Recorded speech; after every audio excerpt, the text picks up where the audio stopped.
जो third chapter है computer में, ठीक है, स्टोरेज की, जहाँ पे सब डेटा वगैरह रहता है। Storage of data, programs and information is one of the most important functions of a computer. जो स्टोरेज है, ठीक है, उसमें क्या होता है, डेटा रहता है, फिर प्रोग्राम्स हो भी, इंफॉर्मेशन कुछ सब जो कुछ होता है, कि जो डेटा है सो जो स्टोरेज में ही रहता है, ठीक है, कि वो बहुत ही इंपॉर्टेंट पार्ट है कंप्यूटर का। A computer can store large amount of data in its memory. तो कंप्यूटर में ढेर सारी मात्रा में जो इंफॉर्मेशन है वो सब मेमोरी में रहता है। This data could be text, pictures और इवन साउंड्स। तो ये डेटा क्या होता है कि टेक्स्ट होते हैं, जो लखान होते हैं ना, जो अक्षर वगैरह, सॉरी, जो लेटर वगैरह जो इस फॉर्म में होते हैं, कि जो जैसे कोई चैप्टर है आपका वो उसके अंदर है, कोई आपके क्वेश्चन के आंसर उसके अंदर है, पेपर्स वगैरह उसके अंदर है। फिर पिक्चर्स जैसे फ़ोटो है, कोई फैमिली फ़ोटो है, स्कूल की फ़ोटो है, वो सब। और साउंड भी, जैसे सॉन्ग्स वगैरह हैं, मूवी वगैरह, वो भी। You can use this store data when ever you went. तो आप इस डेटा का यूज़ कर सकते हैं जब भी आपको इसकी ज़रूरत हो।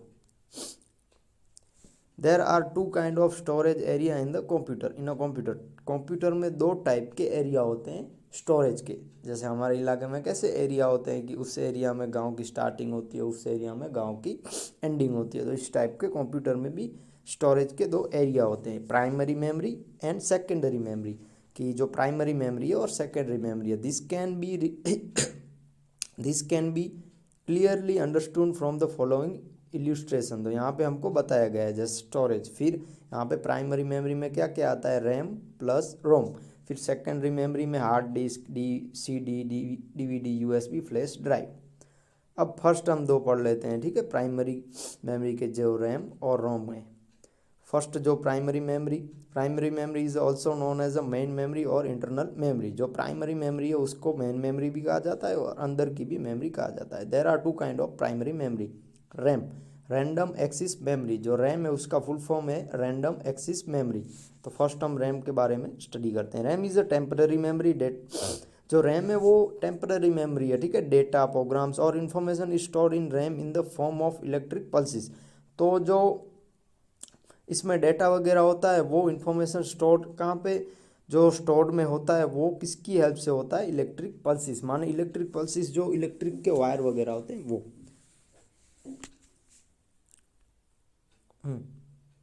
Hence anything stored in RAM will remain stored there only as long as electric power is supplied to the computer. तो इसमें क्या होता है, जो भी आप रैम में डेटा डालेंगे वो जब तक तब तक ही साथ में रहेगा जब तक उसमें इलेक्ट्रिक का आह्वान होगा, मतलब कि जब तक लाइट होगी तब तक, ठीक है। सिंपल मतलब ये है। If there is an interview sorry interruption in power supply of, or if you accidentally switch off the computer you will lose all data stored in RAM।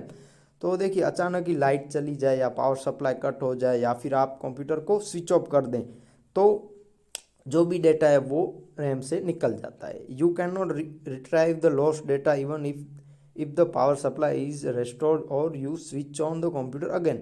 देखिए, आपने जैसे कंप्यूटर स्टार्ट है तो अगर पावर सप्लाई चला गया, light चली गई, या फिर आपने उसको ऑफ कर दिया, फिर अगर आप उसको डेटा आपको चाहिए तो फिर आप उसको ओपन करें या फिर आप बिजली वापस आए, फिर भी वो हमको कंप्यूटर में से जो रैम का डेटा है वो नहीं मिलता। Hence RAM is a temporary memory.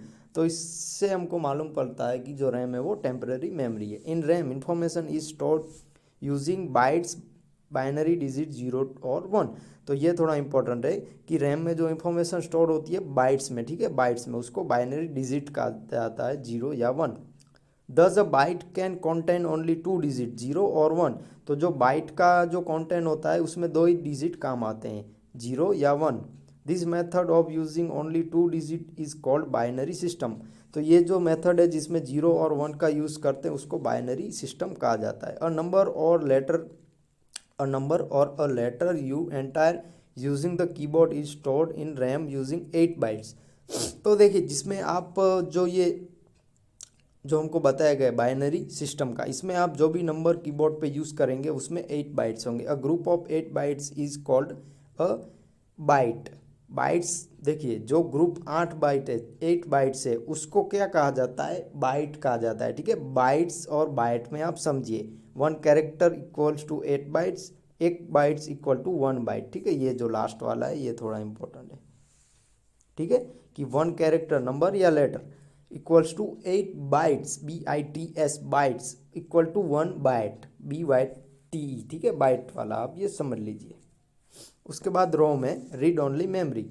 ROM store programs which tell the computer how to work. तो रोम में क्या होता है, रीड ओनली मेमोरी। तो इसमें क्या होता है कि जो उसमें ROM store program which tell the computer to how to work, उसमें जो भी डेटा होता है, जो भी इंफॉर्मेशन है, वो कंप्यूटर को बता देंगे इस टाइप से आपको वर्क करना। For example when you switch on the computer, it is a ROM that send the necessary instruction to the CPU to get going. तो जब भी आप कंप्यूटर को चालू करते हो, ऑन करते हो, तो उसमें जो रोम है वही बता दिया कि अब आप आगे स्टार्ट करो, ठीक है। कंप्यूटर को सब वो सूचना देती है, निर्देशक करते हैं कि वो अब आगे का काम करें। As the name suggest, program in ROM can only be read. तो इसमें जो भी हम नेम वगैरह लिखते हैं वो रोम में ही सजेशन होता है। The instruction can not be change and they will not be lost even if there is a interruption in power supply or the computer is accidentally switch off। तो इसमें क्या होता है, जो भी आप डेटा इसमें रखते हो, कि जो भी इसका काम होता है, इसका बहुत ही अच्छा काम है, ठीक है, कि वो रैम की तरह नहीं है, RAM रैंडम एक्सेस मेमोरी की तरह नहीं है, कि इसमें क्या होता है कि अगर लाइट चली जाए या फिर आप अचानक कंप्यूटर को ऑफ कर दो तो भी डेटा वगैरह होता है वो सही सलामत रहता है, ठीक है। रैम और रोम में यही फ़र्क है। रैम में क्या होता है, लाइट चली गई या फिर आपने कंप्यूटर को ऑफ कर दिया तो जो डेटा है वो नहीं मिलता। बट रोम में बहुत ही एक अच्छी टेक्निक है, उसमें बहुत ही एक अच्छा काम है कि वो कंप्यूटर का जो भी डेटा होता है वो संग्रह करने में हेल्पफुल रहता है, ठीक है, कहीं भी जाता नहीं है। तो देखिए आपका जो होमवर्क है पेज नंबर 17 पे। तो अब देखिए आगे का जो है कि सेकेंडरी मेमोरी में जैसे हार्ड डिस्क है, फिर जो CD DVD and USB flash drive, जिसे हम पेन ड्राइव कहते हैं, तो उसका आगे का हम नेक्स्ट लेक्चर में देखेंगे। और जो आपका होमवर्क है वो आपको 17 पेज नंबर पे जो एक्सरसाइज है फर्स्ट जो, हाँ, तो जो आपका होमवर्क है इसमें देखिए एक्सरसाइज है कि filling the blanks by selecting the correct words from those given in brackets. तो यहाँ पे जो ब्रैकेट में जो है उसको देख के आपको आंसर लिखने हैं, ठीक है, 2 हैं तो उसमें कोई भी 1 आएगा। तो आपको फर्स्ट 13 लिख लेने हैं और बाकी के वो अब हम नेक्स्ट लेक्चर में देखेंगे, ठीक है, आगे का जो सेकेंडरी मेमोरी का जो पार्ट है वो। तो नेक्स्ट लेक्चर में हम मिलते हैं। Thank you, bye bye.